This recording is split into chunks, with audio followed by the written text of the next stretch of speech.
Alors, suite du cours sur les transferts thermiques, je reprends en haut de la page 3 avec la notion de flux thermique. Pour le moment, je vous ai expliqué comment calculer une variation d'énergie interne. Pour qu'un système voit son énergie interne varier, il faut que sa température varie. Mais il n'y a pas que le paramètre variation de température qui est important. Imaginez que vous cherchiez à réchauffer une pièce. Alors bien sûr, ce qui va être important, ça va être de lier ce phénomène à la variation de température souhaitée, mais un autre paramètre à prendre en compte, c'est celui de la durée du transfert thermique. Si vous arrivez dans une pièce où il fait 12 degrés et que vous voudriez que la température passe à 20 degrés Celsius, il y aura une variation d'énergie interne, une augmentation en l'occurrence. Mais une question importante va être en combien de temps cette variation d'énergie interne a lieu. Le flux thermique, dont je vous parle ici, associe justement ces deux grandeurs. La variation d'énergie interne, qu'on appelle aussi une énergie thermique puisqu'elle est liée à la température, et le temps que nécessite cette variation d'énergie interne. Donc le flux thermique se note phi, lettre grecque, c'est comme un O majuscule avec un trait vertical tracé à l'intérieur, et donc il caractérise la vitesse d'un transfert thermique. Un transfert thermique, on va le noter dans les formules qui suivent, Q majuscule, ça s'exprime en joules, c'est homogène à une énergie, et en fait vous savez déjà ce que c'est, si aucune force extérieure ne s'exerce sur le système qu'on étudie, ce qui sera le cas dans la plupart des cas, le transfert thermique Q, c'est la variation d'énergie interne que vous savez calculer avec les deux formules que j'ai déjà données sur la page précédente. Pour exprimer le flux thermique, on utilise le rapport donné à la partie précédente. Le flux thermique, c'est le transfert thermique Q, donc qui sera égal à la variation d'énergie interne s'il n'y a aucune force extérieure appliquée sur le système. Je répète que ce sera le cas. Tant que vous serez au lycée, d'ailleurs, on considérera ce cas-là. Pour ceux qui continueront à faire de la physique, vous verrez d'autres situations.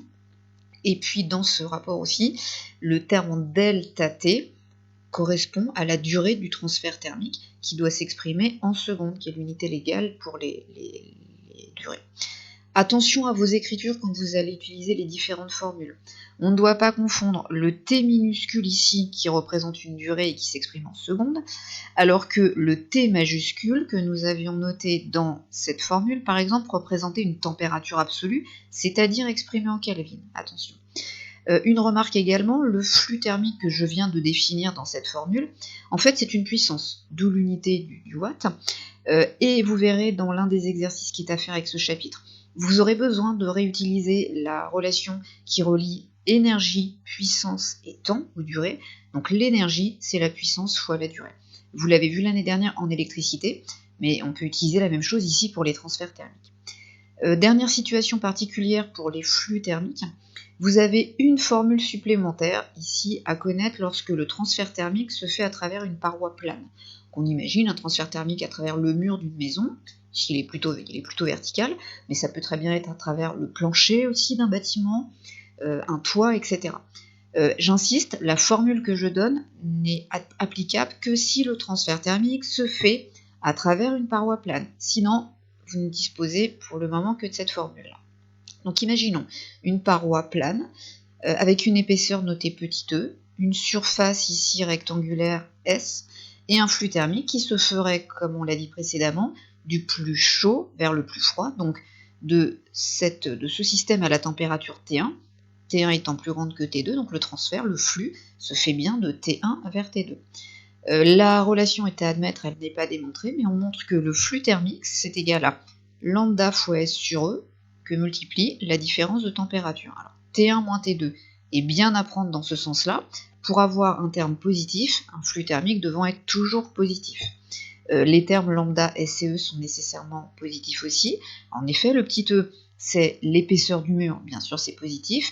L'épaisseur doit être exprimée en mètres. La surface doit être exprimée en mètres carrés.